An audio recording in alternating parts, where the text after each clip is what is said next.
اهلا وسهلا بيكم. انا احمد علاء وانتوا في الارشيف. حلقة النهاردة مميزة جدا ومخيفة جدا جدا، يا ريت لو قلبك ضعيف ما تفكرش تتفرج عليها. في تل في العراق بيقولوا ان هو مسكون، وفي اخطر انواع الجن والشياطين اللي موجودة على كوكب الارض، واللي على حسب كلام الاهالي ان الشياطين دي ليها طقوس غريبة ومرعبة بتحصل بالليل. مكان يعني ما بنصحكش انك تحاول تقرب منه او تزوره، لان كل اللي راح يا اما مرجعش يا اما رجع مجنون. واللي اسمه تل حفيظ او تل احفيظ، اسم خوف مش كده؟ ده واحد من اخطر الاماكن اللي موجودة في العراق، واللي ليه قصة كبيرة جدا ومشهورة جدا هناك. يلا مع بعض بقى، خلينا نفجر زرار اللايك ده ونوصل بالفيديو ده ل5000 لايك. انا مش طماع، والناس اللي اول مرة يشوفوا القناة ما تنسوش تشترك وتتفرجوا على الفيديوهات اللي فاتت. انا احمد علاء، وفي الارشيف بحكي لكم عن كل الاحداث الغريبة والمخيفة والمرعبة اللي بتحصل في اي حتة في العالم. لو قلبك جامد بقى ضلم الاوضة والبس السماعات وعيش معايا. تل حفيظ، ومن اسمه فهو عبارة عن تل صغير موجود في منطقة الاهوار في محافظة بيسان في العراق. والمرعب انه التل الصغير ده اي حد يقرب منه لازم هيشوف حاجات غريبة ومش هينسى المكان ده تاني، لدرجة ان الجيش الامريكي وقت احتلال العراق سموه مثلث برمودا، ومعرفوش ايه اللي بيحصل هناك ولا ايه قصته. الحكاية بدأت لما لاحظ سكان الاهوار ان منطقة التل بالليل وفي وقت معين بيطلع منها دخان كتير جدا، والدخان الكثيف ده كان بيطلع من نار كبيرة جدا، والنار دي بتولع لوحدها في نص الليل. المشكلة ان اول النار دي ما تولع بيظهر على حدود منطقة التل بتظهر كائنات سودة وعملاقة جدا وشايلة في ايديها مشاعل من النار. وفجأة وبدون أي مقدمات بتبدأ أنت اللي واقف وشايف النار دي بتبدأ تسمع أصوات الطبول وأصوات غريبة جدا، وأصوات مش من العالم بتاعنا، وهمهمات ووساوس وحاجات تخلي العقل يشت. أصوات مش بشرية أصلا، أصوات بتعلى وتوطى وألفاظ ومخارج حروف مش بشرية أصلا، وبتفضل الأصوات دي شغالة لحد نص الليل. وفي وسط الكائنات الضخمة اللي اتكلمنا عنها دي بيطلع كائن ضخم جدا واضخم منهم كلهم، والمرعب ان مجرد ما الكائن ده بيظهر اصوات الطبول واصوات الرعب دي بتزيد كانهم بيحتفلوا بيه. وفي الوقت ده وفي اماكن مختلفة من التل بتبدأ نار تانية تولع لوحدها، ويفضل الوضع ده زي ما هو كده طول الليل لحد ما يطلع النهار، وبيختفي كل شيء بعدها وفجأة يعني. لكن بيفضل اثر الدخان والنار بتاعت ليلة امبارح، والسكان بيشوفوها الصبح، والسكان بيأكدوا ان كل ده بيحصل. المشكلة في المكان ده انه مش خطر بالليل بس، ده في النهار كمان بيكون اخطر. وطبعا ده كلام الصيادين والسكان اللي حوالين التل، وانا بقول الصيادين لان التل ده عبارة عن جزيرة وفي صيادين بيصطادوا جنبه على طول. واللي قالوا الصيادين ان هم حاولوا يشوفوا التل ده بالنهار علشان اللي يعني ان هم كده لما يدخلوا في النهار هيكونوا في امان، ولكن لما دخلوا هناك الجن اللي هناك حاول ان هو يخدعهم ويحبسهم في التل، وكان بيبين لهم مجوهرات وذهب كتير مرمية على الارض، ولكن كانوا قدامهم حلين، يا اما يسيبوا المجوهرات دي ويطلعوا من التل او ان هم ياخدوها، ولكن هيبدأوا يسمعوا اصوات مرعبة ويحسوا بوجود كائنات غريبة حواليهم.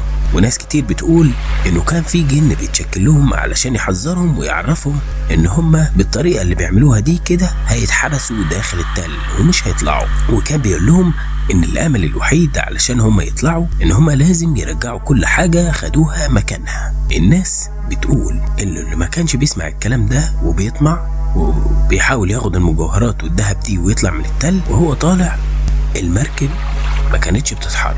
فالمجموعة دي من الناس طلعوا وحاولوا ان هم يطلعوا بالمراكب بتاعتهم، لكن المراكب ما كانتش بترضى تطلع او تتحرك من مكانها خالص، لحد ما رجعوا وفضوا جيوبهم وكل حاجة موجودة معاهم وعرفوا يطلعوا. لحد هنا ممكن تقول ان الكلام ده كله اساطير زي اللي كنا بنسمعها من ايام زمان، بس اللي اكد الموضوع ده كلام سكان الاهوار، واللي قالوا ان الموضوع ده حصل مع كتيبة من الجيش العراقي. الكتيبة دي كان المفروض ان هي تبات في التل، يعني على اساس ان هم هيراقبوا المسطح المائي اللي قدام التل، المرعب ان الكتيبة كلها بعد فترة خافوا جدا واتدمروا نفسيا من الحاجات اللي شافوها هناك. اول حاجة الاصوات اللي كانوا بيسمعوها هناك طول الليل، وبعدها بدأوا يشوفوا كائنات صغيرة زي الاقزام كده بتفضل تبحلق في عينيهم طول الليل، وعينيهم بتكون منورة بزيادة. وبعد فترة لما زادت المدة اللي قضوها في التل، الجنود بدأوا يحسوا ان هما مجرد ما يناموا الاقزام دي كانت بتقرب منهم وتحاول تخنقهم. وضيف على كده كمان الحيوانات اللي كانت بتطلع لهم فجأة، واللي على كلامهم الحيوانات دي كانت بتهاجمهم بطريقة مش كأنها حيوانات، كأن في شيء متلبس بيها. مجمل كلام الجنود ان المكان ده مش مرحب بيهم ولا راضي عن وجودهم فيه، وانه كان لازم يطلعوا مجرد ما قضوا اول ليله. والغريب بقى ان مش دي المره الوحيده اللي كتيبه من الجيش بتشهد على الاحداث الغريبه اللي حصلت في التل، لانه قبل كده وايام احتلال العراق كان في كتيبه من الجيش الامريكي الجيش بعتها علشان يجمعوا الذهب والمجوهرات الموجوده في المكان ده ويطلعوا. وطبعا هم عارفين ايه اللي بيحصل في التل، فجابوا طيارات هليكوبتر علشان تنقل الحمولة بالجو. وبالفعل وعلى حسب شهادة سكان الأهوار اللي هناك، قالوا إن التل كشف لهم عن ذهب ومجوهرات كتير لحد ما عبوا كل الصناديق اللي جابوها معاهم، والطيارات اتحملت بالكامل هي كمان. وقتها الجنود حاولوا يطلعوا من التل بالطيارات، ولكن الطيارات مرضتش تتحرك، وكأن في قوة خفية ماسكة الصناديق دي ومثبتاها في الأرض. الأهالي بيقولوا إنهم فضلوا هناك يحاولوا يطلعوا لحد ما كانش قدامهم فرصة إلا إنهم بيفضوا الحمولة بالكامل. بعد كده عرفوا يطلعوا من التل بسهولة جدا ولا كأن في حاجة، وطبعا ما رجعوش أبدا. وهنا بعد ما عرفنا الأحداث الغريبة والغامضة اللي بتحصل في التل، فالمفروض بقى نسأل سؤال: إيه قصته التل ده؟ وليه اتسمى حفيظ؟ اشمعنى كلمة حفيظ؟ بيحفظ يعني كل حاجة جواه ولا إيه بالظبط؟ قبل ما نكمل الفيديو، طالما وصلتوا لغايه هنا بفكركم تشجعوني وتشتركوا في القناه وتفعلوا زر الجرس وتعملوا اعجاب بالفيديو. وعايزكم بقى تشوفوا الفيديوهات اللي فاتت دي كلها وتعجبوا بيها. ومش معقوله المشاهدات بتوصل 3000 و4000 والاشتراكات قليله. عايز الناس تشجعني علشان في احداث وحاجات اغرب من المهم صراحه. وبعد البحث مفيش ولا معلومه بتاكد حقيقه التل ده ولا تاريخه او اللي كان بيحصل فيه زمان ولا السبب اللي هو خلاه مسكون كده، ولكن من التاريخ العراقي وحكايات الناس وكبار السن بيوضحوا اللي حصل هناك. وعلى حسب كلامهم في روايتين للموضوع ده. رواية منهم بتقول ان التل ده كان سجن سيدنا سليمان، واللي كان بيحبس فيه اخطر انواع الجن اللي موجود في الكوكب، وانه علشان ما يقدروش يهربوا من المكان ده عين عليهم ملك من ملوك الجان واللي اسمه حفيظ، واللي لحد دلوقتي هو مانع هروب الشياطين. ولكن الرواية التانية فهي الأشهر، واللي بتقول إن التل ده هو المكان اللي خبى فيه سيدنا سليمان كل الكنوز والمجوهرات والذهب بتاعته، وإنه علشان يتأكد إن محدش من بعده ياخد الكنوز دي عين عليهم ملك من ملوك الجن واللي اسمه حفيظ، واللي لحد نهار الجن بتاع سيدنا سليمان ده حافظ المكان من السرقة. وفي الروايتين شيء مشترك متفقين عليه، انه الحارس بتاع التل اسمه حفيظ، وهو مش جن مؤذي ولا حاجة، وانه موجود بس علشان يحرس المكان.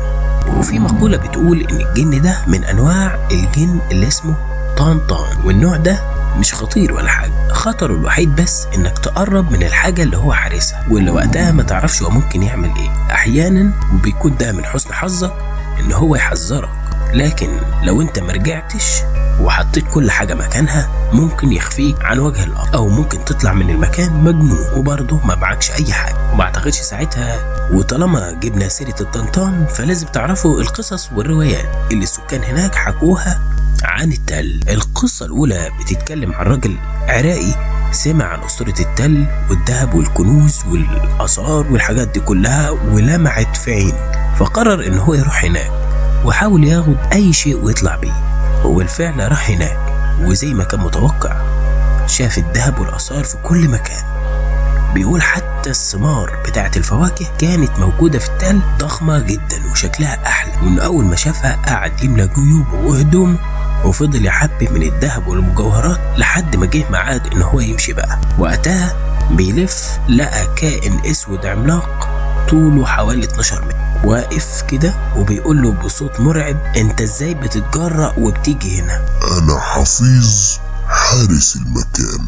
رجع كل اللي خدته مكانه علشان تطلع من هنا. الراجل بيقول: انا حاولت استعطفه وقول له انا فقير ومريض وفعلا محتاج الدهب ده، لكن برضه الرد كان واحد: رجع كل حاجة خدتها مكانها. وبيقول انه لما رجع كل حاجة مكانها، الكائن العملاق ده رجع ظهر له كمان مرة واداله 3 تمرات وقال له التمر ده هيشفيك من اي مرض. الراجل بيقول انه يدوب اخد التمر وركب المركب بتاعه وحاول يقدف كده علشان يطلع. حس ان في قوة خفية بتزق المركب علشان يبعد بعيد عن التل خالص، وسمع صوت من بعيد بيقول له ما ترجعش هنا تاني ابدا. وفي كمان قصة عن التل بتقول ان في مجموعة من الصيادين قرروا ان هم يروحوا على التل ده وياخدوا الذهب والمجوهرات اللي فيه ويمشوا، ولكن لما دخلوا التل ما لقوش اي حاجة موجودة في التل، ولا مجوهرات ولا ذهب ولا اي حاجة. فقرروا ان هم يرجعوا تاني، واول ما ركبوا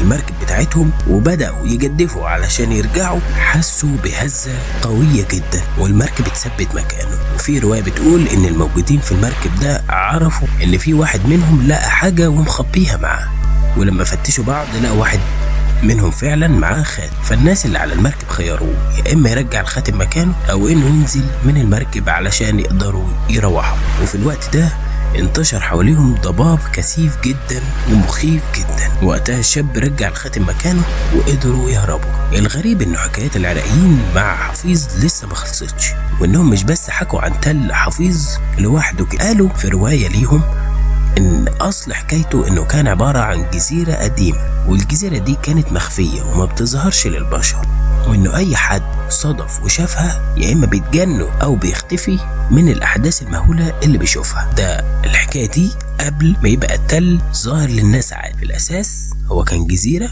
ومخفية بس كده. قبل الموضوع ده بقى كمان بيقولوا ان الجزيرة دي كان عليها كنوز، انها كانت واحدة من 3 مدن، واللي اسمهم العكر وابو شزر او ابو شزر وحفيظ.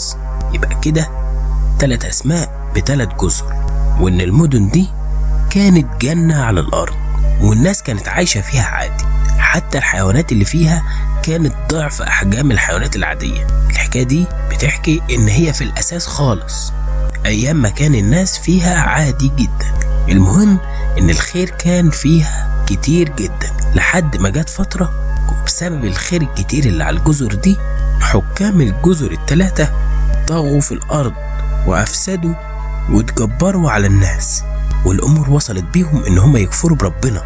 وقتها ربنا عاقبهم وبعت لهم زلزال قوي جدا وفيضان مسحها من على الوجود ما عدا مدينة حفيظ، واللي قرر الجن ان هو ينقذها، وانه من وقتها وهي مسكن للجن وبيخفوها عن عين البشر علشان البشر ما يرجعوش يحكموا تاني ويفسدوا تاني في الارض.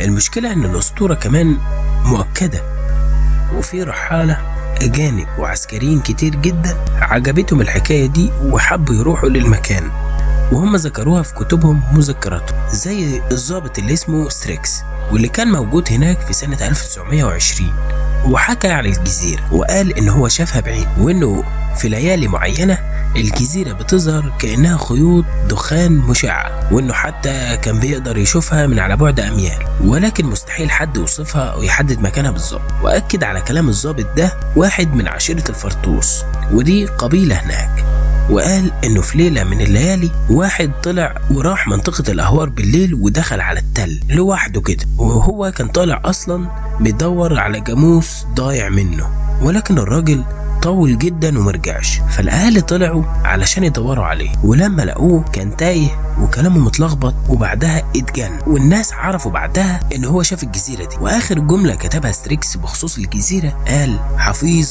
موجودة، الشيوخ والحكومة والكل عارف حقيقة حفيظ، ولكن محدش قادر يروح هناك.